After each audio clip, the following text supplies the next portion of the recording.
Hello guys, good morning. कल हमने बात की थी कि कोर्स के कंपोनेंट्स क्या क्या होते हैं और कोर्स शीट क्या होती है।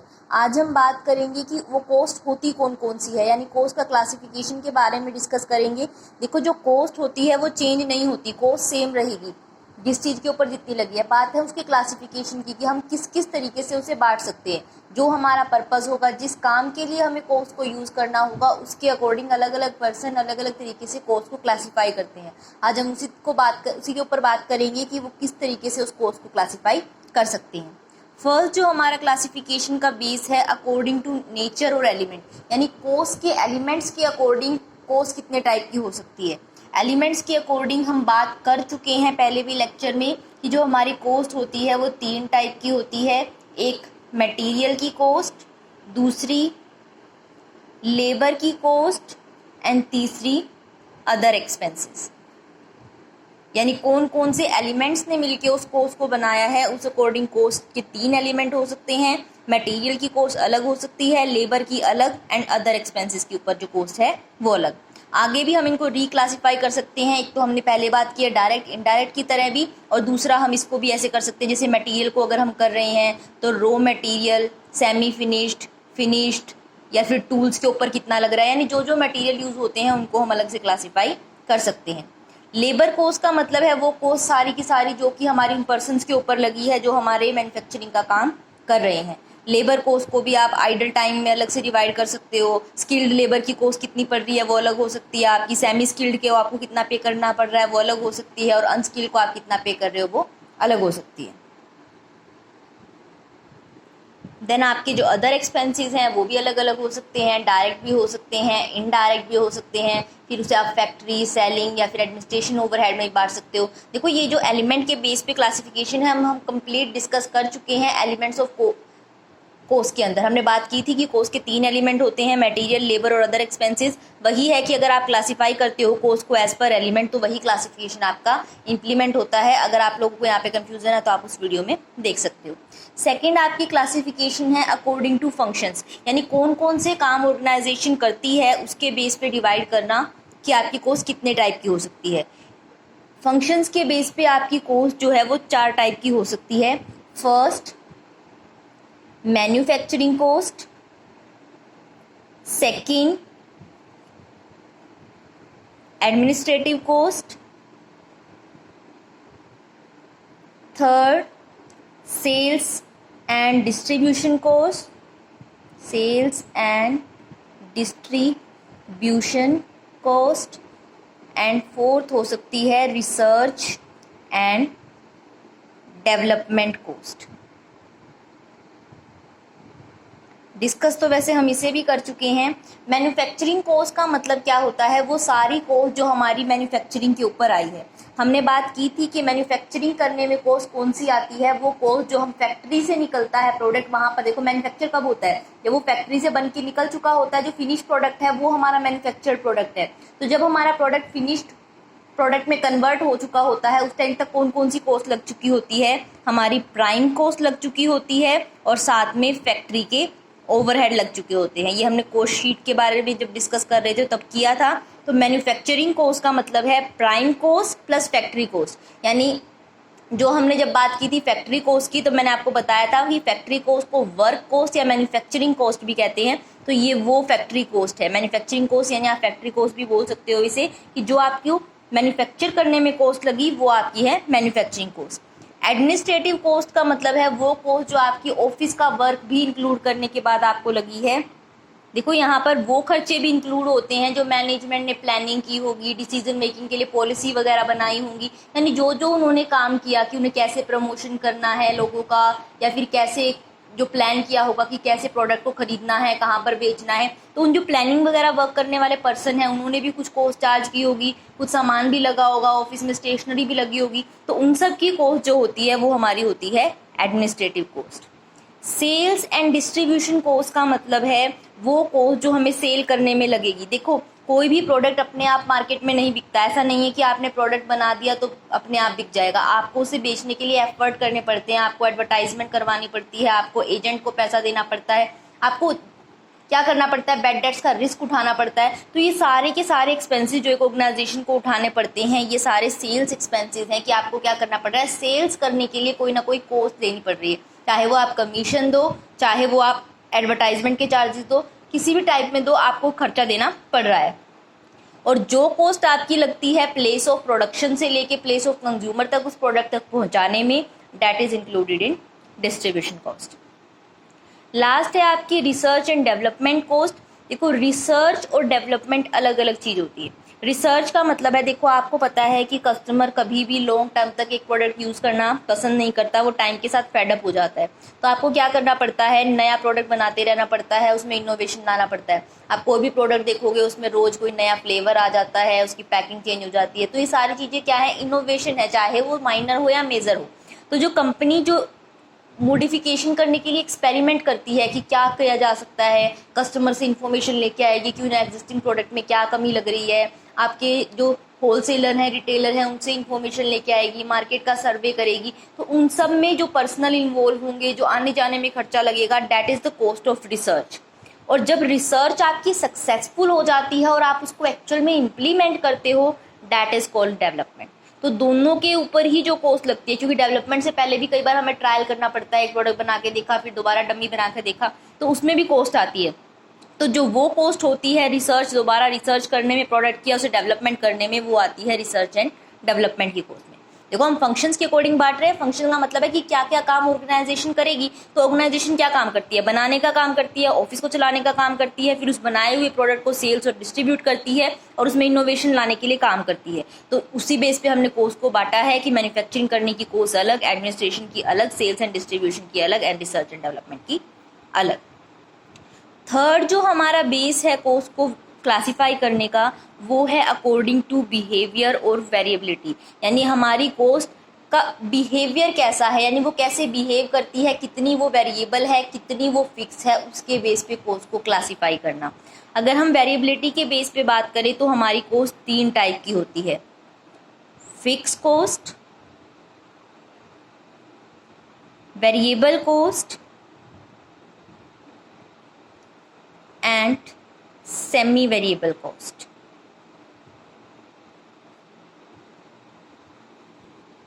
एक बार उन तीनों कॉस्ट को पहले अलग से समझ लेते हैं, होते क्या है। सबसे पहले आती है हमारी फिक्स कॉस्ट। देखो जैसा कि इसका नाम ही बता रहा है कि ये कॉस्ट कैसी है, ये फिक्स रहने वाली कॉस्ट है, ऐसी कॉस्ट है जो चेंज नहीं होगी। पर कैसे चेंज नहीं होगी, प्रोडक्शन के अकॉर्डिंग चेंज नहीं होगी। यानी कहने का मतलब ये है कि फिक्स कॉस्ट का मतलब वो कॉस्ट है कि चाहे आप एक भी यूनिट ना बनाओ, चाहे आप 10,000 यूनिट बना लो, आपको वो कॉस्ट उतनी ही देनी पड़ेगी। यानी आप काम बंद कर देते हो तो भी आपको उतना ही पैसा देना है, और आप काम को चालू रखते हो तो कितना प्रोडक्शन भी करो आपको कॉस्ट उतनी ही देनी है। तो वो कॉस्ट होती है हमारी फिक्स कॉस्ट। मान लो आपके पास एक फैक्ट्री आपने रेंट पे ली है, तो अब उस फैक्ट्री में, अगर मान लो आपने फैक्ट्री या गोडाउन कुछ भी रेंट पे ले लिया, अब चाहे आप उसे सामान का पूरा भर के रखो, चाहे आप उसे खाली छोड़ दो, सामने वाला रेंट उतना ही लेगा। वो ये तो नहीं कहेगा कि आपने जो गोडाउन है उसका 50% हिस्सा यूज़ किया है तो मुझे 50% रेंट दे दो। वो अपना रेंट पूरा ही मांगेगा कि मैंने तो आपको दे दिया, अब आप चाहे उसको कैसे भी यूज़ करो। तो इस टाइप के एक्सपेंसेस क्या होती हैं, फिक्स कॉस्ट है, वो फिक्स एक्सपेंस है हमारा, चाहे आप उसका यूज़ करो चाहे आप ना करो, वो उतनी ही होगी। आपका क्या है, मान लो इंश्योरेंस के चार्जेस हैं। अगर मान लो आपने अपने व्हीकल का इंश्योरेंस करवाया है, चाहे उसका एक्सीडेंट हो चाहे उसका एक्सीडेंट ना हो, एक्सीडेंट होगा तो आपको क्लेम मिल जाएगा, बट वो अगर नहीं हुआ तो वो नहीं मिलेगा। आपका खर्चा तो जितना होना था वो हो गया ना, अब चाहे एक्सीडेंट हो या ना हो। तो ये कुछ एक्सपेंसेस ऐसे होते हैं जो चेंज नहीं होते प्रोडक्शन लेवल के चेंज होने से। अब उस फैक्ट्री में आप काम बंद कर दो, अब लॉकडाउन था मान लो, तो लॉकडाउन में फैक्ट्री जिसने रेंट पे ले रखी होगी या जिन्होंने घर रेंट पे ले रखे होंगे, चाहे वो उसके अंदर रहे हों या ना रहे हों, लेकिन उन्हें रेंट देना पड़ेगा। तो that is called fix cost. हाँ, बट फिक्स कॉस्ट जो होती है आपकी, वो पर यूनिट चेंज जरूर होती है, टोटल में चेंज नहीं होती। कैसे, मान लो आपका जो फैक्ट्री है उसका रेंट आपका है पर मंथ 20,000, चाहे आप जैन में दो, फेब में भी 20,000 है और मार्च में भी। अब अगर आप बनाते हो यूनिट्स 1। अगर आपने सिर्फ एक ही यूनिट प्रोड्यूस की तो आप, अगर हम बात करें टोटल रेंट तो 20,000 ही है हमारा, बट अगर हम बात करें रेंट पर यूनिट हमारा कितना चार्ज होगा, तो 20,000 टोटल लगा है, टोटल हमने एक यूनिट बनाई, यानी टोटल क्या 20,000 पर यूनिट हमारा खर्चा कितना आ गया, 20,000 की एक यूनिट बनाने के लिए फैक्ट्री का चार्ज हमें 20,000 लगा। अगर ये एक की बजाय 100 यूनिट बनाई जाती तो हमारा पर यूनिट खर्चा कितना हो जाता, 200 रुपीज़ पर यूनिट। और यही अगर मैं 10,000 कर दूं तो कितना हो जाएगा, 2 रुपये। यानी फिक्स कॉस्ट टोटल में कभी चेंज नहीं होती, बट पर यूनिट जैसे जैसे प्रोडक्शन इंक्रीज होता है वो डिक्रीज होती जाती है। लेकिन एक चीज़ ध्यान रखना, कभी भी fix cost per unit zero नहीं हो सकती, क्योंकि आप कितना भी इस इक्वेशन से 20,000 को 2 लाख 4 लाख कितने से भी डिवाइड कर लो, आपका कभी भी ज़ीरो नहीं होगा, ज़ीरो अमाउंट आपकी पॉसिबल नहीं है। इस वजह से ही जब हम फिक्स कॉस्ट की लाइन को ड्रॉ करते हैं तो वो टोटल में तो ऑलवेज क्या रहती है, आपकी स्ट्रेट पैरेलल रहती है आपकी एक्स एक्सिस के कॉस्ट प्रोडक्शन। चाहे आप प्रोडक्शन को कितना भी इंक्रीज करो, कितना भी डिक्रीज करो, आपकी जो टोटल कॉस्ट है वो ऑलवेज पैरेलल रहेगी एक्स एक्सिस की। ये हमारी फिक्स कॉस्ट है जो ऑलवेज पैरेलल रहती है एक्स एक्सिस की। बट पर यूनिट की अगर हम बात करें तो जैसे जैसे प्रोडक्शन इंक्रीज होगा, 1 से 100 पे जाएगा, 10,000 पे जाएगा, वो क्या करती जाएगी, डिक्रीज हो जाएगी, पर कभी भी एक्स एक्सिस को टच नहीं करेगी, क्योंकि fix cost never be zero. ठीक है, जो ये फिक्स कॉस्ट होती है हमारी, इसको हम पीरियड कॉस्ट का नाम भी देते हैं, क्योंकि ये टाइम के अकॉर्डिंग अकर होती है। 1 महीने की 20,000 है, 2 महीने की 40,000 होगी, इसके ऊपर प्रोडक्शन का इफेक्ट नहीं पड़ता, टाइम का इफेक्ट पड़ता है, इसलिए इसे पीरियड कॉस्ट का नाम भी दिया जाता है। सेकेंड जो हमारी कॉस्ट है वो है वेरिएबल कॉस्ट, यानी वो कॉस्ट जो वेरी करेगी विद द प्रोडक्शन, यानी जो प्रोडक्शन के चेंज होने से चेंज हो, ऐसी कॉस्ट को हम वेरिएबल कॉस्ट बोलते हैं। कैसे चेंज हो, मान लो हम हमेशा जैसे शर्ट का एग्जांपल लेते हैं, तो आप एक शर्ट को बनाने में कपड़ा उतना यूज हो जितना यूज होगा, 2 को बनाने में उससे डबल होगा, 3 को बनाने में ट्रिपल होगा। आप ये नहीं कर सकते कि सेम क्लॉथ में सेम अमाउंट जितना ही मीटर कपड़ा लेके आप उसमें से कितनी मर्जी शर्ट बना दोगे। आपको क्या करना है, अगर सेम साइज की आप शर्ट बना रहे हो तो जितना क्लॉथ का यूज़, आपका जितना कपड़े का यूज़ एक शर्ट को बनाने में हुआ है, 2 को बनाने में उसका डबल होगा, 100 को बनाने में उसका 100 गुना भी होगा।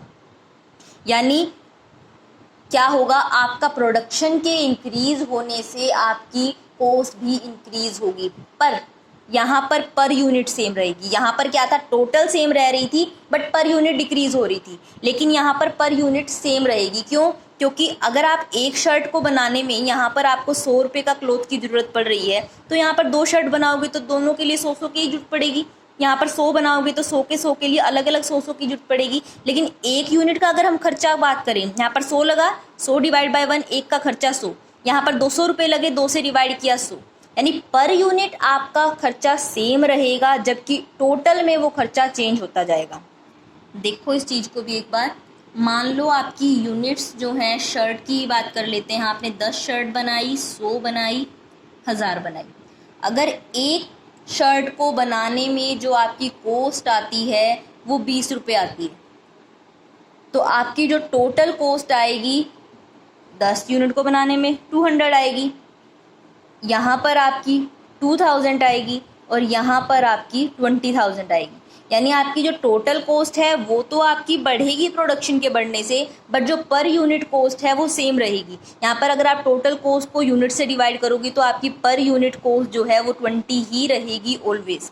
तो वेरिएबल कॉस्ट ऐसी होती है जो पर यूनिट सेम रहती है, बट टोटल में प्रोडक्शन के बढ़ने के साथ बढ़ेगी, घटने के साथ घटेगी। अगर आप प्रोडक्शन नहीं करोगी तो आपकी खर्चा नहीं होगा, यानी आप एक भी शर्ट नहीं बनाओगे तो आपको कोई भी क्लॉथ खरीदने की ज़रूरत नहीं है, तो आपकी कोई भी कॉस्ट अकर नहीं होगी। डेट्स वाई जो आपकी वेरिएबल कॉस्ट है वो हमारी ओरिजिन से स्टार्ट होती है एज, क्योंकि ज़ीरो लेवल ऑफ प्रोडक्शन पे जो आपकी कॉस्ट आती है वो भी ज़ीरो होती है, और जैसे जैसे प्रोडक्शन बढ़ता है वैसे वैसे आपकी वेरिएबल कॉस्ट जो होती है इंक्रीज़ होती है। फिक्स कॉस्ट आपकी कांस्टेंट रहती है, जबकि वेरिएबल कॉस्ट जो है आपकी प्रोडक्शन के इंक्रीज होने के साथ साथ इंक्रीज होती है। वेरिएबल कॉस्ट को ही हम मार्जिनल कॉस्ट का नाम भी देते हैं। मार्जिनल कॉस्ट का मतलब होता है एक यूनिट के बढ़ने से आपकी कितनी कॉस्ट बढ़ रही है या एक यूनिट के कम होने से कितनी कॉस्ट डिक्रीज हो रही है। यानी अगर मैं 10 की जगह 11 यूनिट बनाना शुरू कर दूं तो मेरी कॉस्ट कितनी इंक्रीज या डिक्रीज होती है, उसे हम मार्जिनल कॉस्ट बोलते हैं। और ऐसे इंक्रीज या डिक्रीज एक यूनिट के होने से ऑलवेज वेरिएबल कॉस्ट का ही इफेक्ट आता है, क्योंकि फिक्स कॉस्ट हमने बोला प्रोडक्शन के अकॉर्डिंग वरी नहीं करती।